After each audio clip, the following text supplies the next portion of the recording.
आप सबों का मेरे YouTube चैनल में स्वागत है।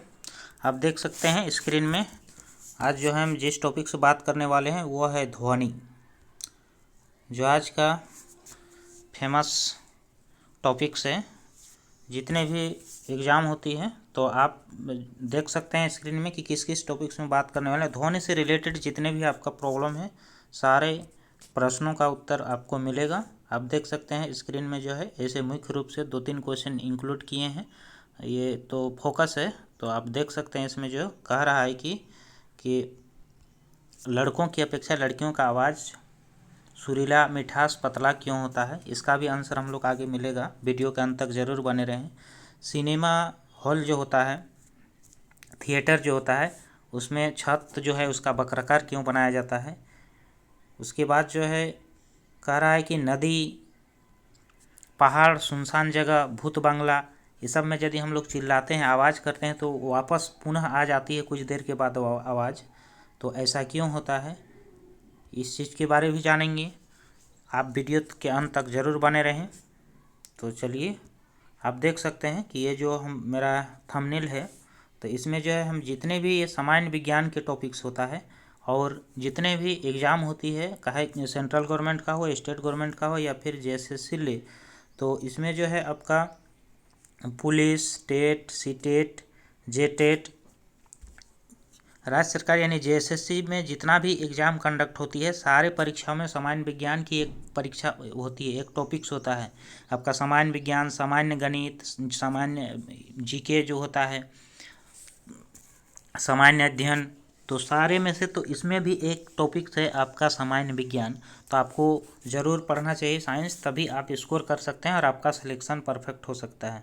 तो आप देख सकते हैं कि ये जो है पहाड़ी क्षेत्र, यहाँ यदि आप किसी भी तरह का कोई आवाज़ लगाते हैं तो वो आवाज़ जो है कुछ देर के बाद वापस आ जाती है। इसको हम लोग प्रतिध्वनि कहते हैं। तो आप आगे देखेंगे हम लोग। तो चलिए, आप देर न करके हम लोग देखते हैं।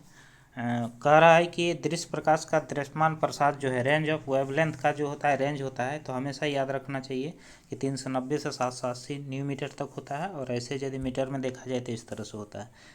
तो उसके बाद जो है जितने भी ये क्वेश्चन हम डिस्कस करेंगे, सारे क्वेश्चन जो है ऑलरेडी पूछा हुआ है। और टोटल जो है आपका इसमें से होगा आपका ध्वनि से होगा। तो रडार शत्रु वायुयान पता लगाने के लिए तरंग का उपयोग किया जाता है। तो याद रखना है कि ये रेडियो तरंग का उपयोग किया जाता है। रडार जो होता है एयरफोर्स लोग यूज करता है। तो अंधेरे और कोहरे में लक्ष्य ढूंढने के लिए तरंगों का उपयोग किया जाता है। तो अवरक्त का उपयोग किया जाता है। अंधेरा यदि रहता है या कुहारा रहता है तो बॉर्डर में जो है जब बिजली नहीं होती है, चूँकि पहाड़ी इलाकों में, तो उसमें जो है यही अवरक्त तरंग वाले बंदूकों का यूज किया जाता है। उसके बाद आप देख सकते हैं आगे कि कह रहा है कि CT स्कैन में, जो CT स्कैन में कौन से तरंग का यूज किया जाता है। तो याद रखना है एक्स किरण का यूज किया जाता है। आती हुई कार के चाल को मापने के लिए जो है यातायात अधिकारी उस पर कौन सी किरण डालता है। तो आप देख सकते हैं कि आप यदि गाड़ी चला भी रहे हैं तो यातायात अधिकारी जो ट्रैफिक पुलिस होता है वो आपको बता देगा कि आपका गाड़ी कितना स्पीड में है। तो इसके लिए जो है कौन सी किरण का यूज करता है, सूक्ष्म किरण का उपयोग करता है। आगे कह रहा है माध्यम का ताप बढ़ने से प्रकाश की गति में क्या प्रभाव पड़ता है। तो याद रखना है कि इसमें जो है किसी तरह का कोई प्रभाव नहीं पड़ता है। फिर आगे हम लोग देख सकते हैं कि MRI जो होता है, मैग्नेटिक के रेजोनेंस, ये जो इमेजिंग होता है, इसमें कह रहा है कि मशीन में किस तरंग का प्रयोग किया जाता है। तो MRI में जो है आपका ये चुंबकीय तरंग का उपयोग किया जाता है। उसके बाद श्रव्य ध्वनि जो हम अपने कानों में सुन सकते हैं, तो ये जो है इसका प्रास रेंज क्या होता है। तो 20 HZ से, यानी 20 HZ से क्या होता है, 20 किलो HZ तक होता है, यानी 20,000 HZ के बीच में होता है। इतने के बीच की ध्वनि को हम लोग सुन सकते हैं। इससे कम होने से भी नहीं सुन पाएंगे, इससे ज़्यादा होने से भी नहीं सुन पाएंगे। तो आप आगे देख सकते हैं इसमें कह रहा है कि ध्वनि की उत्पत्ति कैसे होती है। तो एक नॉर्मल सी बात है कि किसी भी माध्यम में विक्षोभ उत्पन्न होता है, मतलब आपस में यदि कणें, अणु, परमाणु, जो कुछ भी है, माध्यम का कण, वो टकराती है और कंपन उत्पन्न होता है, तो क्या होता है, ध्वनि उत्पन्न होती है। आगे कौन सी तरंग शून्य में संचारित नहीं हो सकती है। तो याद रखना है ये ध्वनि तरंग। इसके लिए हमेशा मीडियम माध्यम की जरूरत पड़ती है, ठोस, द्रव और गैस, किसी भी माध्यम चाहिए इसको। सबसे ज़्यादा ध्वनि का चाल जो होता है ठोस में ही होता है। उसके बाद जो है आप आगे देख सकते हैं रेडियो तरंग की चाल और प्रकाश तरंग की चाल का जो अनुपात होता है हमेशा याद रखना है 1:1 होता है। दोनों का चाल क्या होता है, लगभग समान होता है। आगे कह रहा है ठोस द्रव और गैस में ध्वनि की चाल कैसी होती है। तो ये जो है सबसे अधिक जो होता है ध्वनि की चाल जो होता है ठोस में होता है। सबसे अधिक किस में होता है, द्रवों में ध्वनि की चाल जो है गैसों की अपेक्षा अधिक तथा ठोसों में क्या होता है, सार्वधिक होता है। माध्यमों के ध्वनि की चाल तरंग और आवृत्ति में प्रभाव पड़ता है। तो याद रखना है कि ध्वनि की चाल और तरंग माध्यम के अनुरूप बदलते हैं। ठीक है, माध्यम जैसा ऐसा रहेगा उसी तरह से ध्वनि का चाल भी बदलेगा और उसका जो तरंगदैर्ध्य भी बदलेगा। लेकिन किसी भी कीमत में जो है उसका आवृत्ति नहीं बदलती है। हमेशा याद रखना है ध्वनि का क्या नहीं बदलता है, आवृत्ति नहीं बदलता है। तो आप आगे देख सकते हैं अगला क्वेश्चन में कह रहा है कि ऑक्सीजन O2 और हाइड्रोजन H2 का अनुभार तो 32 और तो ये दो अनुभार में है। यदि किसी ताप पर इन गैसों का ध्वनि की चाल इतना इतना है तो उसी ताप पर जो है गैसों की ध्वनि चालों का अनुपात क्या होगा, 1:2 है। तो ये न्यूमेरिकल क्वेश्चन है, न्यूमेरिकल सेक्शन में हम बताएंगे। आप देख सकते हैं इसको कैसे बनाया है, इस चीज़ को भी आप देख सकते हैं कि कैसे कैसे बना हुआ है। 2/32 16 चाहे 16 का वर्गमूल 4। तो इस तरह से आप ऐसे बना सकते हैं, लेकिन ऐसे भी हम इसका एक अलग से वीडियो बनाएंगे न्यूमेरिकल सेक्शन का, तो वहाँ भी आप देख सकते हैं। आगे कह रहा है कि पानी लोहा नाइट्रोजन और में से ध्वनि के वेगों का आरोही क्रम में सजाएं। तो सबसे पहले याद रखना है कि इसमें जो है आपका सबसे ये नाइट्रोजन जो है सबसे कम होता है, उसके बाद पानी में होता है, उसके बाद लोहा। यानी ये क्या है, नाइट्रोजन गैस है, लोहा ये क्या है, द्रव है, और लोहा क्या है, पानी क्या है, द्रव है, और लोहा क्या है आपका ठोस है। यानी सबसे अधिक ठोस में होता है, उसके बाद द्रव में, उसके बाद गैस में। इस आधार पे भी आप इसको कर सकते हैं। आगे अगला क्वेश्चन, ध्वनि तरंगों के संचरण में माध्यम का संभव है।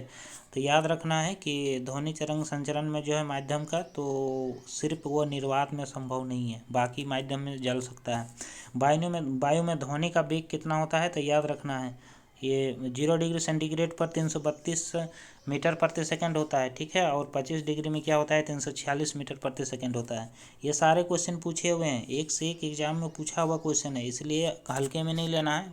उसके बाद कह रहा है चंद्रमा पर दो व्यक्ति आपस में यदि बात करते हैं तो वायुमंडल की अनुपस्थिति के कारण क्या होता है कि वो सुनाई नहीं देता है। आपस में चंद्रमा में बात आप नहीं कर सकते हैं, क्योंकि वहाँ क्या है, हवा नहीं तो माध्यम नहीं है। माध्यम नहीं होने के कारण क्या होता है, हम कुछ भी नहीं बोल सकते हैं ना सुन सकते हैं। ध्वनि की चाल पर दाब का प्रभाव पड़ता है। तो याद रखना है कि दाब बढ़ने से क्या होता है, ताप नियत रहता है। तो जब ध्वनि की चाल पर कोई प्रभाव नहीं पड़ता है, यानी दाब का जो है ध्वनि की चाल पर कोई प्रभाव नहीं पड़ता है। फिर आगे हम लोग देखते हैं, थोड़ा वीडियो लंबा लगेगा, लेकिन आपको यदि इसमें अंतिम तक बन रहते हैं तो आपके लिए बहुत ही इम्पोर्टेंट है होने वाली ये वीडियो। आगे कह रहा है कि ये जो डेसिबल की इकाई का प्रयोग कहाँ किया जाता है। तो याद रखना है कि डेसिबल की इकाई का प्रयोग जो है ध्वनि की तीव्रता मापने के लिए किया जाता है। सामान्य बातचीत में कितना डेसिबल का ये उत्पन्न होता है आपका तीव्रता, तो 30 से 60 डेसिबल सामान्य बातचीत में जो है। उसके बाद 100 डेसिबल की ध्वनि को जोर से कही जाती है, कहाँ से प्राप्त की जा सकती है। तो याद रखना कि कारखाना या मिल जो भी होता है फैक्ट्री, उसमें 100 डेसिबल की ध्वनि उत्पन्न होती है। फिर कह रहा है कि मनुष्य यदि ये सहन सीमा लगभग कितनी होती है, वो कितना तक का सहन कर सकता है, आपका 80 से 90 डेसिबल के ध्वनि को वो सहन कर सकता है। देख सकते हैं UPPCS का क्वेश्चन है। उसके बाद कह रहा है कि आगे WHO जो वर्ल्ड हेल्थ ऑर्गेनाइजेशन है उसके अनुसार मानक तय किया गया है कि सुरक्षित ध्वनि प्रदूषण स्तर कितना होता है। तो ये होता है 45 में कोई किसी तरह का ध्वनि प्रदूषण नहीं होता है। फिर आगे कह रहा है कि किस तीव्रता की ध्वनि प्रदूषण कही जाती है। तो याद रखना है कि 80 हो या 80 से ऊपर हो वो क्या होता है, ध्वनि प्रदूषण के अंतर्गत आता है। उसके बाद मनुष्य के लिए मानक ध्वनि क्या होता है, जैसे पहले भी कोई बताएं कि 30 से 7 डेसिबल होता है। तो इन सारे बातों को आपको रखना चाहिए और एग्ज़ाम से पहले ज़रूर रिवाइज करना चाहिए। तो आगे कह रहा है कि बेल किस राशि का व्यक्त किया जाता है। तो ये जो बेल है ना आपका, ध्वनि की तीव्रता को मापा जाता है। गर्म वायु ठंडी वायु में ध्वनि की चाल सर्वाधिक किस में होगी। तो हमेशा याद रखना है गर्म वायु में क्या होता है कि ध्वनि की चाल जो है उसमें अणुओं की गति तेज होती है। तो जितना तेज रहेगा उतना जो उसका जो ध्वनि का चाल होगा ज़्यादा होगा। आगे कह रहा है सोते हुए व्यक्ति को जगाने हेतु किस तीव्रता की ध्वनि पर्याप्त होती है। तो उसको चिल्लाना पड़ता है थोड़ा, तो 50 डेसिबल की ध्वनि चाहिए। आगे कह रहा है कि ध्वनि किस रूप में यात्रा करती है। तो हमेशा याद रखना है कि ध्वनि जी, ये ध्वनि जो है अनुदैर्ध्य तरंग होती है और वह अनुदैर्ध्य तरंगों के रूप में ही यात्रा करती है। उसके बाद देखिए अगर आगे जो है थोड़ा आपका वीडियो लंबा होगा तो आप बने रहें मेरे चैनल में। तो कह रहा है कि ध्वनि के किस गुण के कारण हम अपने मित्रों की आवाज़ सुनकर पहचान लेते हैं। तो याद रखना है कि उसकी गुणता जो क्वालिटी जो होता है वो मेरा दिमाग माइंड में सेटअप हो जाता है, जिस कारण से हम पहचान लेते हैं ये किसका आवाज़ है। कह रहा है कि दो वाद्य यंत्रों से उत्पन्न समान तीव्रता, तारतम्य एवं समान आवृत्ति की ध्वनि में अंतर हम ध्वनि की किस विशेषता के कारण करते हैं। तो अभी बताएं कि ये क्वालिटी गुणवत्ता के कारण होता है। फिर आगे कह रहा है कि किसी हॉल में यदि वक्ता के साथ सुनाई नहीं देते हैं तो इसका कारण क्या हो सकता है। हल का अनुरण काल ये क्या होता है कि इतना 0.8 सेकंड से अधिक होने के कारण क्या होता है, हम लोग को सुनाई नहीं देता है। इसलिए जो है कॉन्सर्ट हॉल जो होता है उसको वक्राकार बनाया जाता है इसी कारण से, ताकि उन्हें उसका अनुरण काल जो है उसका कम हो सके। उसके बाद आगे कह रहा है अनुरण काल यानी ये रिवाइब्रेशन टाइम क्या होता है, समायोजन कैसे किया जा सकता है ना। दीवारों में जो है ध्वनि अवशोषक पदार्थ का क्षेत्रफल बढ़ा के हम लोग उसको कर सकते हैं।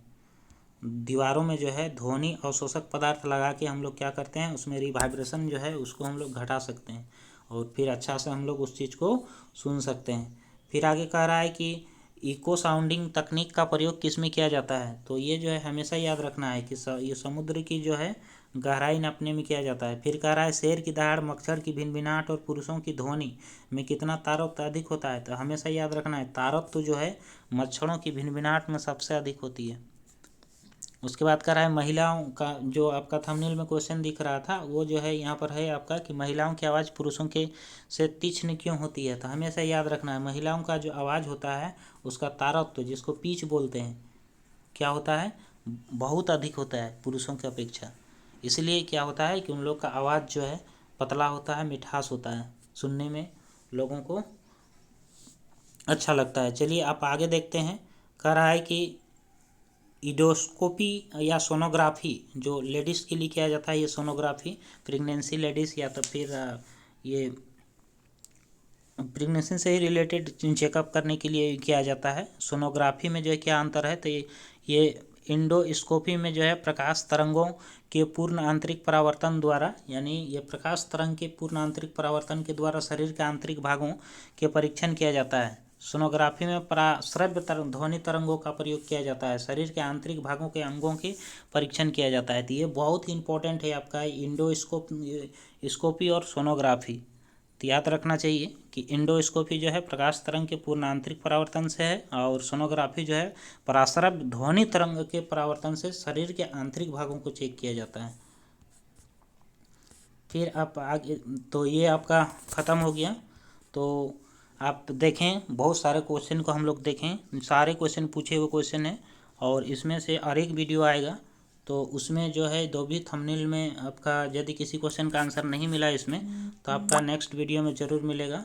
मेरे यूट्यूब चैनल में बने रहें और यदि आपको मेरा यूट्यूब चैनल में जो भी वीडियो आता है यदि पसंद लगे तो ज़रूर लाइक शेयर और कमेंट करें। उसके बाद ये वीडियो में बने रहने के लिए आपको सब्सक्राइब करना होगा और बेल बटन को भी दबाना होगा ताकि समय समय में जो भी वीडियो अपलोड करेंगे आप तक पहुंचेगा। तो इस वीडियो के अंत तक बने रहने के लिए आपको तहे दिल से धन्यवाद।